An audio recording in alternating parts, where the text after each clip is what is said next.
Bienvenue dans Corps et âme, le podcast qui parle des problématiques des acteurs et des comédiens. Au travers d'entretiens des gens du métier, nous explorons les problèmes que les comédiens rencontrent dans leur travail. Pour ce premier podcast, nous recevons Peter Tournier, coach depuis plus de 20 ans. Peter intervient dans le domaine du jeu, aussi bien face caméra qu'au théâtre, dans le domaine de la danse, du chant, et tout cela dans une approche corporelle.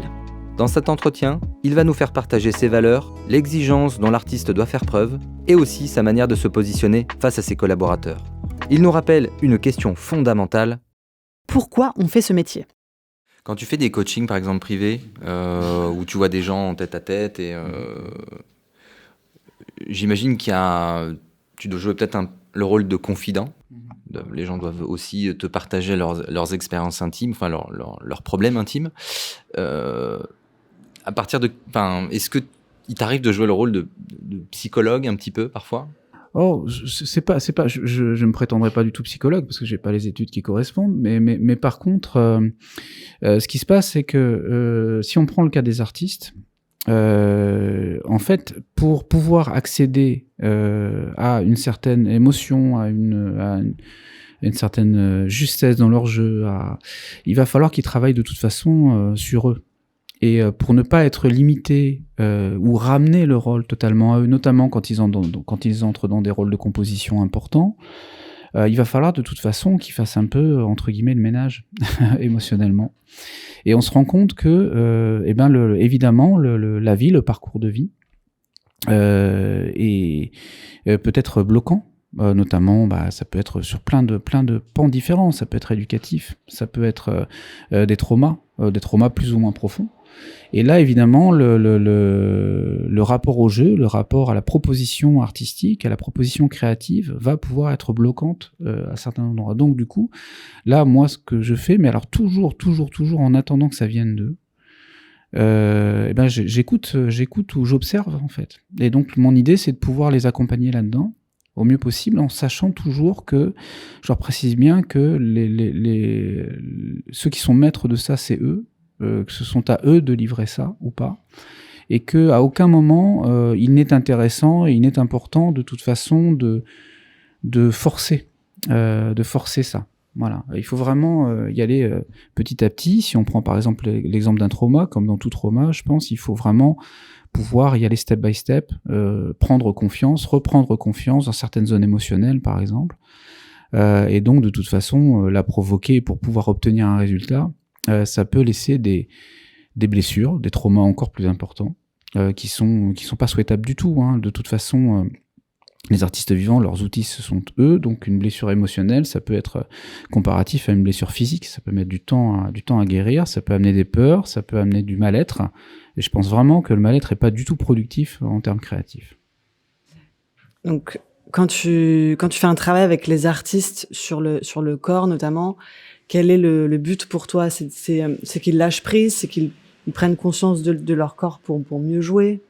En fait, si moi je me base notamment sur les pratiques traditionnelles que j'ai pu faire, il n'y a pas de scission entre le corps, les émotions et l'esprit.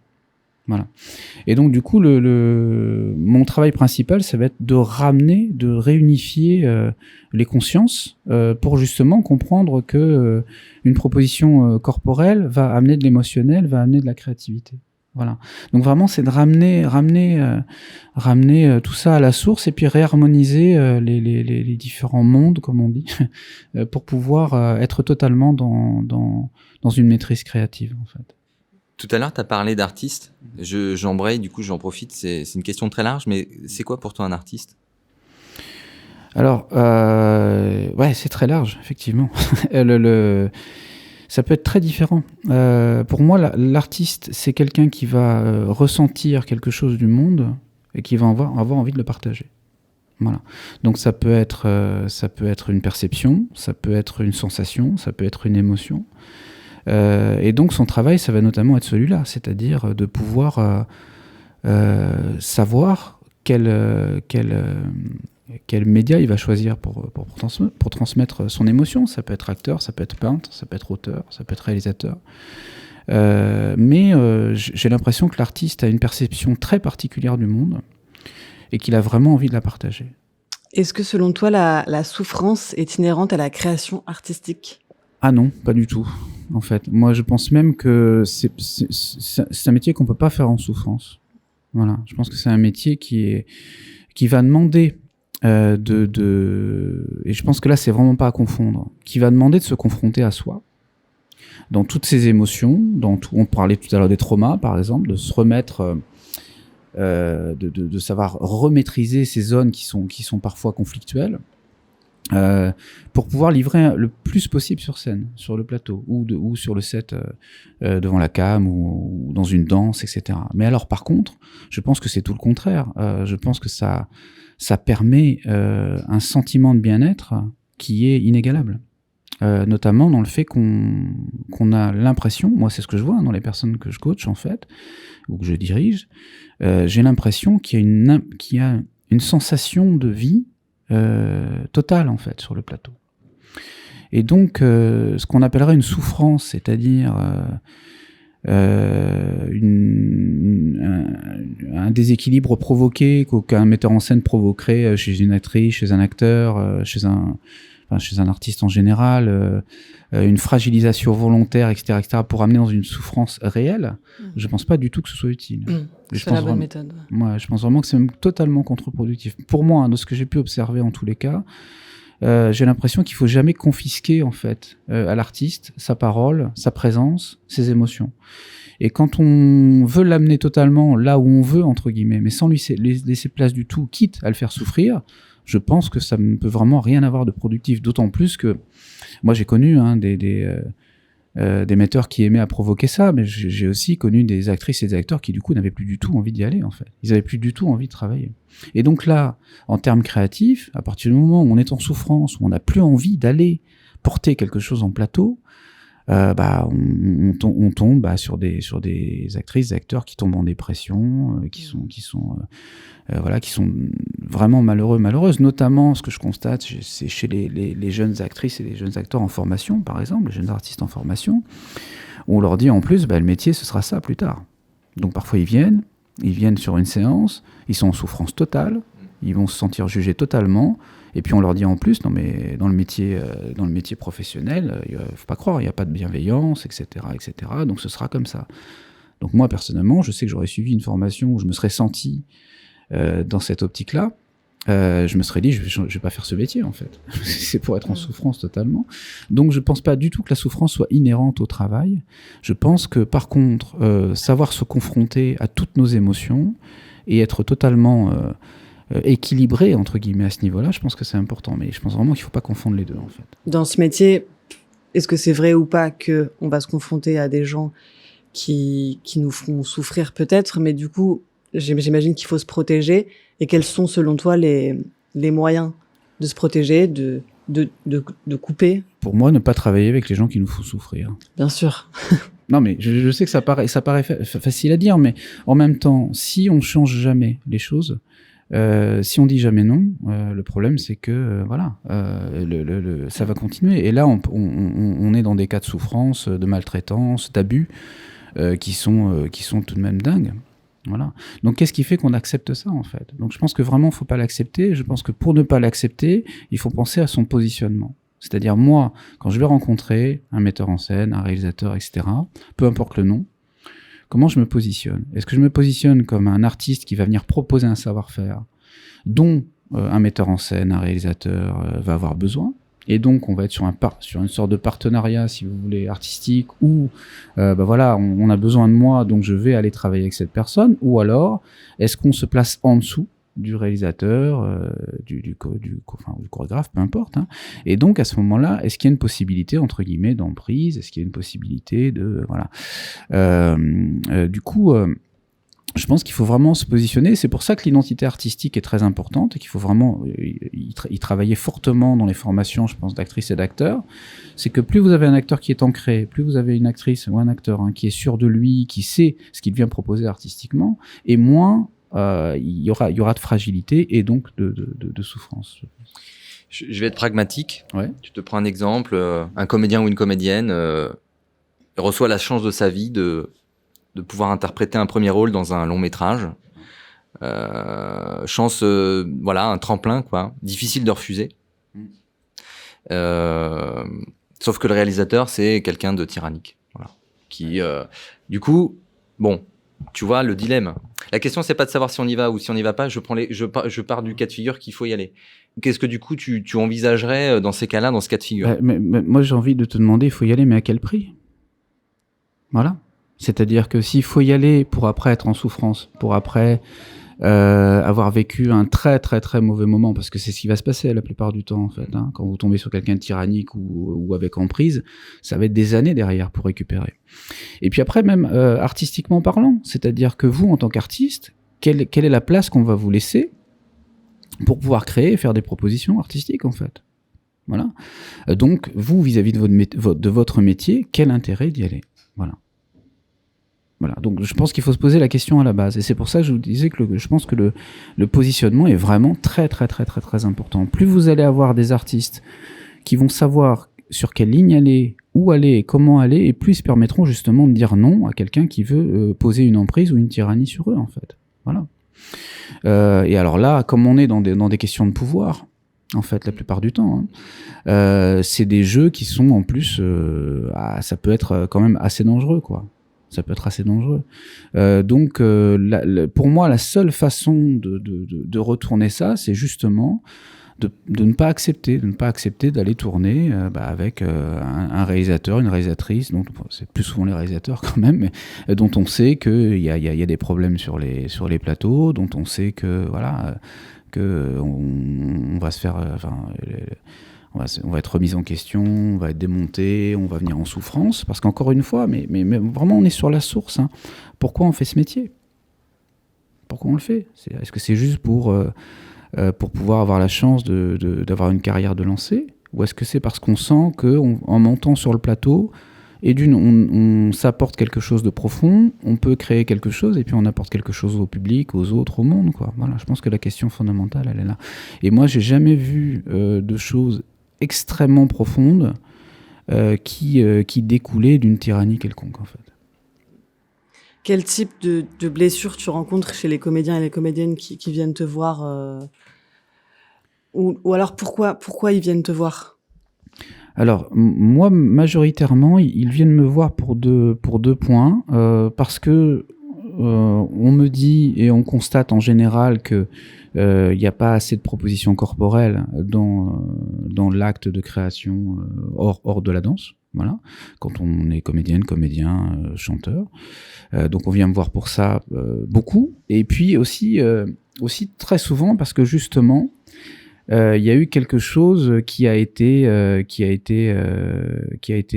ébranlé quelque part, quoi. C'est-à-dire qu'on est venu pour travailler avec un metteur en scène, pour suivre une formation, et puis on se rend compte qu'on n'y a pas pris du tout de plaisir, justement, qu'on a été juste en souffrance, et donc on a un vrai besoin de remise en valeur, de remise en confiance, et puis de recomprendre pourquoi on a voulu faire ce métier à la base, en fait. Voilà, en général. Donc, je constate aussi beaucoup, là je viens de terminer un trimestre de formation, et c'est dingue parce que pendant tout le trimestre, il y a quelque chose de très très fort qui est ressorti, c'est la privation de la parole en fait. C'est-à-dire ? La privation de la parole, comme si les artistes que je formais avaient un besoin fondamental de pouvoir s'exprimer. Voilà, artistiquement. Et puis autrement qu'artistiquement. Voilà. Alors là, ça vient de plusieurs choses, hein. Ça vient autant de formation que d'éducatif, voilà. Mais vraiment un besoin fondamental de prise de parole. Et donc du coup, là aussi, puisqu'on parle de la position du metteur en scène, je pense que c'est une position qui peut se réfléchir également dans l'espace qu'on va laisser aux artistes pour créer et pour faire leur propre proposition en fait. Parce que du coup, je pense aussi qu'à force de suivre les choses et à force de correspondre à une idée de metteur en scène ou de réalisateur, il y a une impression de création, de créativité et de parole en fait, de parole libre qui est confisquée, qui n'est plus là. Est-ce qu'une partie de ton job finalement, c'est pas un peu de déconstruire les croyances de compétition? Pas que, parce que c'est pas forcément que de la compétition, ça peut être des croyances limitantes sur ce qu'on croit pouvoir faire, par exemple. Donc là, c'est pas forcément de l'ordre de la compétition, mais c'est peut-être juste de l'ordre je vous dis, de l'éducatif, voilà, tout simplement. Oui, bah, il y a une phrase de Peter Brook que moi je cite souvent qui disait avant de vouloir construire un personnage, apprenez à vous déconstruire vous-même pour pouvoir ensuite aborder le personnage. Je pense qu'il y a un gros travail en fait qui est lié parce que dans les arts traditionnels, il y a tout un rapport aussi à ce qu'on appelle l'énergie de plateau, l'énergie interne. Bon. Et donc du coup, moi je pense que sociétalement, philosophiquement, religieusement, on nous a beaucoup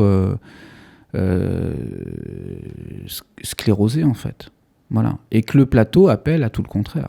C'est-à-dire, qui n'est pas tout à fait du lâcher-prise hein, pour moi, mais qui est autant du lâcher-prise que de la maîtrise. Mais un degré de conscience qui fait qu'on peut instinctivement, spontanément suivre un maximum de choses en fait. Et être en adéquation et en harmonie avec sa création, avec la proposition créative. Et donc, je pense qu'effectivement, une des grandes lignes du travail que je fais, c'est d'apprendre à savoir se réadapter à cette possibilité-là.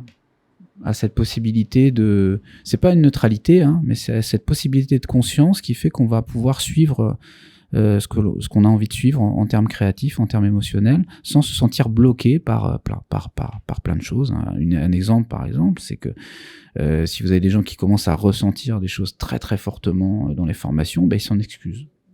Ils s'excusent de pleurer, ils s'excusent de rire, ils s'excusent de porter la voix. Voilà. On sent une vraie gêne, en fait. Donc, et là, je pense que c'est aussi sociétal, c'est-à-dire que, en termes éducatifs, à l'école, hein, dès que vous voyez, vous avez une punition, il faut surtout pas s'exprimer trop fort. On attend les cours de philosophie, mais pour pouvoir exprimer nos idées, puis on nous dit non, mais attention, t'es à côté de la plaque, c'est pas ci, c'est pas ça, c'est tel penseur a dit ça, tel philosophe a dit ça. Donc, du coup, c'est pour ça que la privation, cette impression de privation de parole, et quand je parle de parole, je pense que c'est même les paroles au sens large, hein, c'est-à-dire le verbe, le corps, l'existence, en fait. J'ai l'impression que, effectivement, mon travail repose beaucoup là-dessus, c'est-à-dire de voir comment on peut libérer les actrices et les acteurs et les artistes à être totalement et à être librement en plateau, en fait. Voilà. Tu es revenu sur le mot lâcher-prise. Le lâcher-prise, c'est à quoi de mauvais ou de limitant, peut-être? Je pense pas que ce soit mauvais, mais je pense pas non plus que ce soit suffisant. C'est-à-dire que dans l'idée de lâcher prise, ce qui est intéressant, c'est qu'effectivement, on va apprendre à suivre le corps, à suivre une énergie, etc.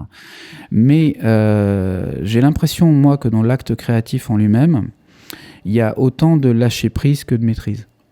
Il y a autant le fait, ça me fait penser à ces auteurs, par exemple, qui vous disent, bah, j'écris, mais en même temps, à ce moment-là, c'est mon personnage qui est en train de me dicter ce que je suis en train de dire. Il y a vraiment un effet où si c'est vis-à-vis du personnage de l'actrice ou de l'acteur, il y a un moment où sans nous, l'acteur n'est qu'une idée. C'est juste des mots couchés sur un scénar ou dans une pièce. Et c'est notre énergie qui va arriver à le mettre en vie, en fait. Et donc, si on veut pouvoir le mettre en vie, il faut pouvoir le suivre. Mais en même temps, si on ne maîtrise pas ce qu'on est en train de faire, rien n'existe, en fait. Donc, dans l'idée du lâcher-prise, j'aime bien rappeler que pour moi, il n'est pas suffisant. C'est-à-dire que savoir lâcher et savoir suivre, mais en même temps, savoir être totalement consciente et conscient de ce qu'on est en train de faire, mais là, on est vraiment sur un juste fil et un juste équilibre à sentir, je pense. On a dit qu'on déconstruisait, mais quand dans le cas de blessure, est-ce que finalement, on ne déconstruit pas pour reconstruire ? Ah oui, mais, totalement. En fait, l'idée, c'est de faire, de revenir à zéro quasiment pour pouvoir justement se reconstruire en confiance et puis se reconstruire en équilibre, en fait. Voilà. Alors comment on fait pour reconstruire en confiance alors ? Reparcourir des zones, si on parle de zones traumatiques par exemple, de pouvoir les reparcourir en sachant que c'est safe.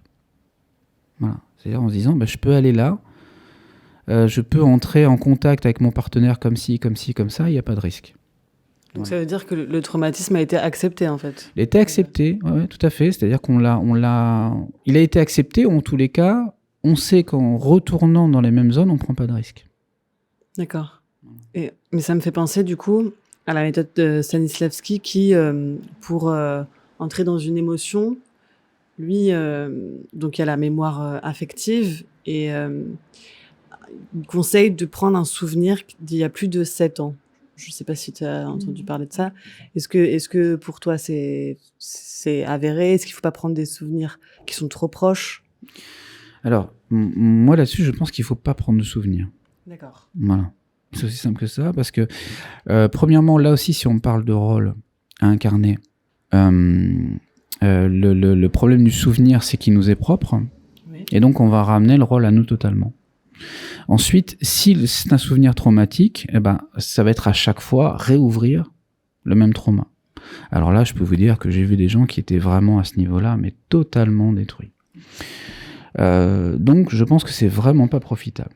Ensuite, je pense que dans l'acte, dans le fait, par exemple, d'accepter de suivre un personnage et de composer le personnage, je pense que l'auteur a suffisamment bien fait son travail pour qu'il y ait une situation, un texte, des relations qui peuvent inclure ce qu'il y a à jouer, sans avoir à aller chercher dans notre propre passif, en fait. Après, là-dessus, du coup, c'est pour ça qu'il est important de faire confiance au corps. C'est la question de l'immédiateté, c'est-à-dire que on n'a pas forcément besoin de restituer un émotionnel qu'on a eu pour pouvoir ressentir un émotionnel nouveau. Et ça, dans la vie, c'est criant. Il peut nous arriver d'avoir un comportement qui n'est pas celui qu'on attend. Donc du coup, et notamment pour certains personnages, par exemple, que vous allez avoir incarnés, il ne vous correspond pas du tout. Bien sûr. Voilà. Donc comment on peut retrouver un passif qu'on aurait eu, parfois dans des situations qu'on n'aurait jamais eu ou qu'on pourra peut-être jamais avoir, en fait. Donc du coup, je trouve ça assez limitant. Et puis, encore une fois, souvent, c'est pour faire appel à soit à des sensations agréables, soit à des sensations désagréables, là aussi traumatiques, qu'on va à chaque fois rappeler. Et je pense vraiment que en fait c'est inhérent au fait de vivre la situation, en fait, qu'on n'a pas besoin de prendre une distance et de devoir reconstruire se rappeler une émotion à chaque fois pour pouvoir. D'accord. Et donc j'imagine c'est être détendu, peut-être aussi utiliser la respiration. Oui, bah c'est tout ce qui va faire appel, en fait, je parlais de cette sorte de réunification tout à l'heure. C'est-à-dire que encore une fois, dans les arts traditionnels, que ce soit le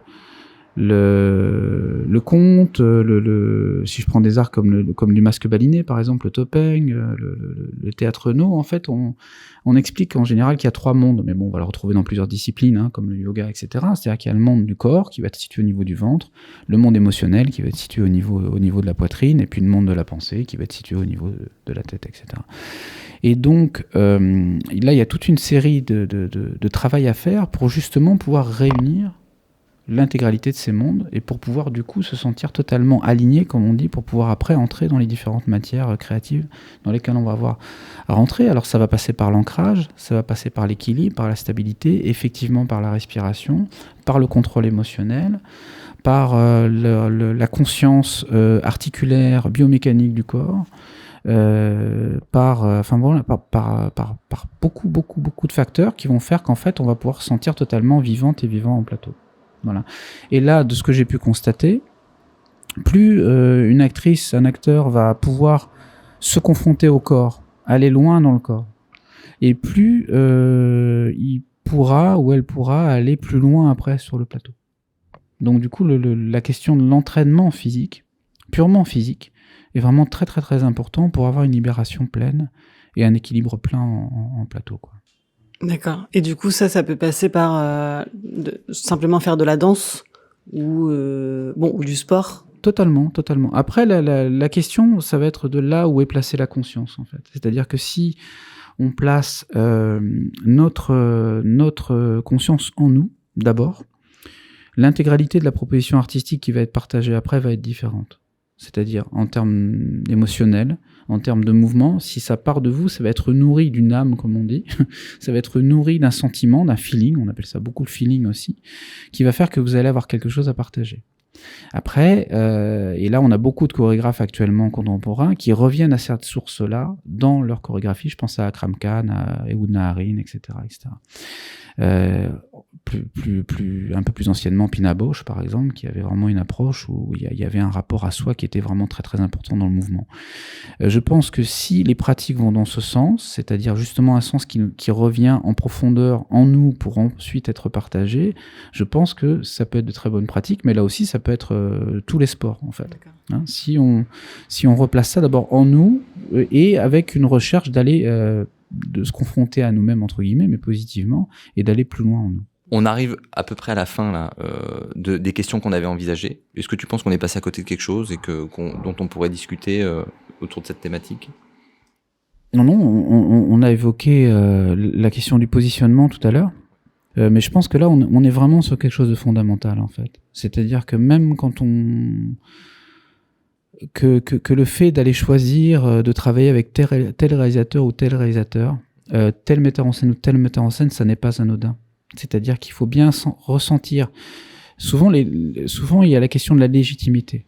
Et parfois, moi, je rencontre des gens qui ont fait 3, 4, 5, 6 ans de formation, qui me disent « je me sens pas légitime ». Et je trouve ça assez incroyable, parce qu'en fait, dans d'autres corps de métier, vous faites 5, 6 ans de formation, vous vous sentez légitime à faire votre métier quand même. Mais là, il y a toujours une question de remise en question permanente, en fait, qui fait que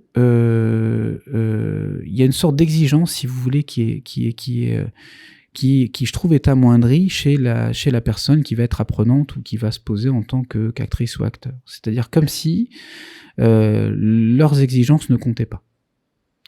Mais je pense que les artistes ont à avoir une exigence, puisque c'est eux qui vont choisir ce qui leur correspond le mieux pour pouvoir exprimer ce qu'ils ont envie d'exprimer. Et donc du coup, les choix de plus tard, quand on parlait tout à l'heure par exemple d'un grand nom qui peut lancer une carrière, on peut tomber sur un grand nom qui peut lancer une carrière, mais on sent très très bien que ça fonctionne pas. Moi par exemple, ça m'est arrivé de refuser des projets pour des grandes scènes nationales, par exemple, parce que j'ai jamais eu envie de travailler sur une grande scène nationale et parce que ce qui se passe sur les grandes scènes nationales ne me correspond pas, en fait, en termes artistiques. Donc, du coup, j'ai rien contre, hein, c'est juste que ça me correspond pas. Et donc, du coup, j'ai refusé. Bon. Parce que je savais que ça allait pas dans ma ligne, que c'était pas ma recherche, que c'était pas ce que je voulais.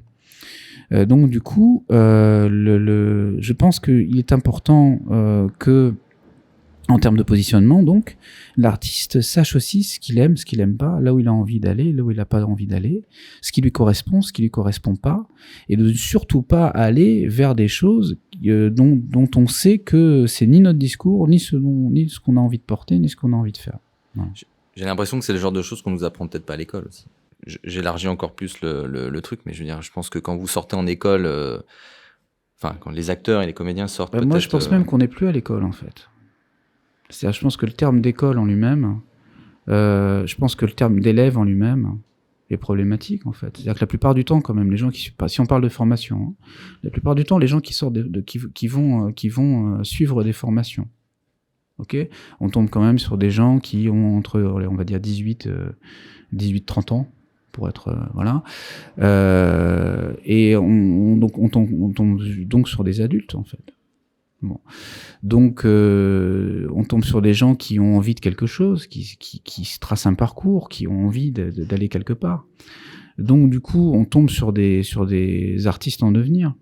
On tombe pas sur des élèves, on tombe pas sur des gens, on va leur dire, bon voilà, mettez-vous là, allez ici, allez ça, le jeu, ça se fait de telle façon et pas autrement, etc., etc. On est avec des gens qui se renseignent, qui ont des références, qui ont des envies.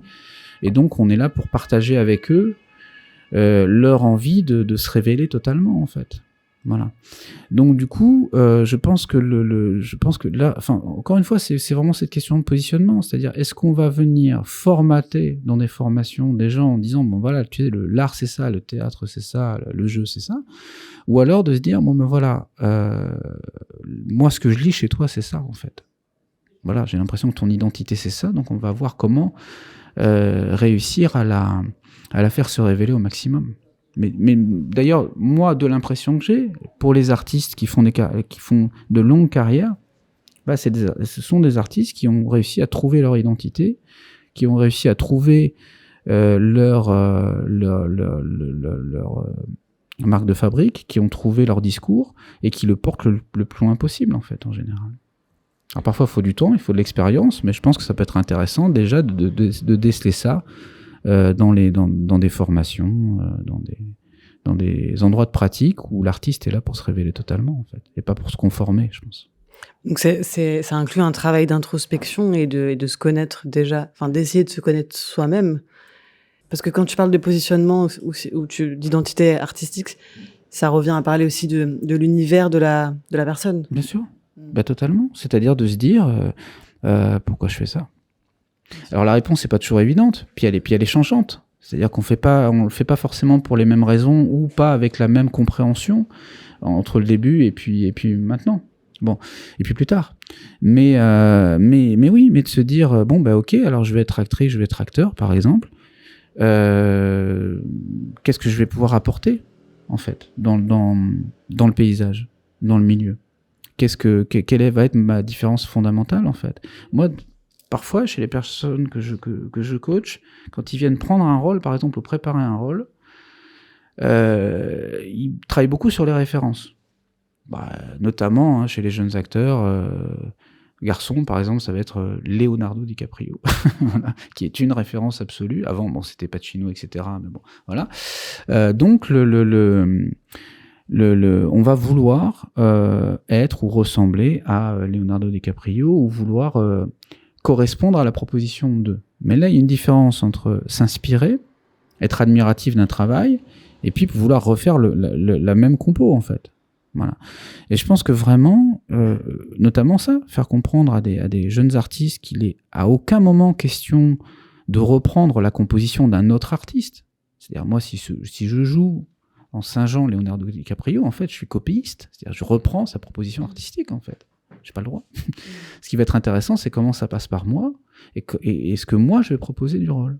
Voilà. Et je trouve que souvent, d'ailleurs, que ce soit dans des auditions, dans des castings, etc., c'est là aussi où on voit la différence. C'est-à-dire quand vous avez des artistes qui arrivent et qui viennent en ayant vraiment envie de faire une proposition artistique, c'est assez différent d'artistes qui viennent en voulant plaire, en fait. Et donc, en voulant plaire, ils vont vouloir correspondre à ce que le dircast, à ce que le réal, à ce que le metteur, l'auditionneur voudrait, en fait. Alors que ce qui est intéressant, c'est pas forcément ce qu'il voudrait, mais c'est ce qu'on va proposer et voir si ça correspond ou pas. Ça correspond pas, c'est pas grave. Ça pourra correspondre ailleurs. Ouais, bien sûr. En partant de nous. C'est ça. Déjà. Ouais. Est-ce que toi, par rapport à ton expérience, en fait, là, si tu reviens 20 ans en arrière, est-ce que tu as l'impression d'avoir été formaté et que tu t'es déformaté, ou est-ce qu'en fait, depuis le départ, c'était déjà ça que tu portais en toi? Moi, j'ai assez rapidement mis en question, en fait. Voilà. Dans les ateliers que je suivais auprès des metteurs en scène, par exemple, en faculté, etc., je sais que c'était assez souvent problématique. Parce que sur certains exercices qu'on nous faisait faire, je disais, par exemple, mais je comprends pas, en fait, à quoi ça va nous servir. Voilà. On nous dit, pour travailler l'équilibre du plateau, par exemple, qu'il y a un trou dans l'espace et qu'il faut marcher sur le plateau, par exemple. Bon. Très bien. Mais moi, ça va me servir à quoi? Quand je vais arriver bord de scène et qu'il va falloir que je suive les indications d'un metteur en scène, porter un personnage, aller dans des choses très précises. Bon. Donc, j'ai assez rapidement remis en question pour essayer de trouver à chaque fois à quoi les exercices qu'on nous demandait de faire, par exemple, à quoi ils servaient, ce que ça pouvait nous apporter. Et là, on se rend compte qu'il y a beaucoup d'exercices, en fait, qui ont été récupérés de méthodes ou récupérés de pédagogues, en fait, sans autorisation parfois, et qui ont été comme ça distillés comme 2 grands exercices à faire absolument, puisque ça a été fait depuis des générations. Bon, je pense que ça fonctionne pas comme ça, en fait. Pour avoir vu moi aussi des acteurs, par exemple, indiens, qui ont travaillé le kathakali, par exemple, où on n'apprend jamais ce genre de choses, et qui ont une présence en scène exceptionnelle et souvent un jeu émotionnel très fort, je me dis peut-être qu'il y a d'autres choses à voir, qu'il y a d'autres choses à visiter. Bon, donc du coup, je pense qu'il est vraiment important toujours de remettre en question, de remettre en cause. Voilà. Je pense vraiment que Mais ça, Stanislavski en parle beaucoup dans la construction du personnage. Il dit que le principal, c'est l'actrice, l'acteur en plateau. Que si l'actrice et l'acteur n'est pas le centre de la création, à tous les niveaux, il se passera rien. Et que du coup, il faut savoir l'écouter, il faut savoir l'entendre, il faut savoir le mettre dans de bonnes conditions pour qu'il puisse créer, en fait. Là aussi, parfois, on me dit, voilà, moi j'ai voulu faire telle proposition, ça a été totalement refusé, par exemple, alors que moi j'avais envie de la faire. Moi, au début, je suis parti comme ça sur le rôle, et puis on m'a dit finalement, non, c'est pas comme ça, c'est comme ça. Puisque dans le théâtre aujourd'hui, c'est comme ça, par exemple, ou au cinéma, ça va être comme ça. Alors, où est le renouveau ? Quand est-ce qu'on va chercher justement à aller creuser ? Quand est-ce qu'on va chercher... voilà, bon. Et d'ailleurs, ce qu'on remarque aussi assez souvent, parce que par exemple, moi, le retour que j'ai, puisque je disais qu'on vient souvent vers moi pour chercher un travail autour du corps, c'est par exemple, ah bah oui, mais on me demande d'être plus dans mon corps, on me demande d'articuler, on me demande d'occuper l'espace, et puis j'y arrive pas. Et là, souvent, ce que je pose comme question, c'est que, du coup, est-ce que tu as demandé à la personne qui t'a demandé quelles sont les clés, quelles sont les solutions ? Voilà, parce que la personne te demande quelque chose, notamment quand tu es en formation. C'est différent dans le milieu professionnel. Dans le milieu professionnel, on n'est plus en formation, donc c'est sûr que si vous tombez sur une actrice, un acteur qui ne sait pas occuper l'espace, qui sait pas, on n'a plus le temps de former, quoi. On n'a pas le temps de former. Bon. Mais en formation, par exemple, quand vous avez un pédagogue qui va dire à un acteur ou une actrice, fais ci, fais ça, très très peu osent demander, ok, mais alors comment ?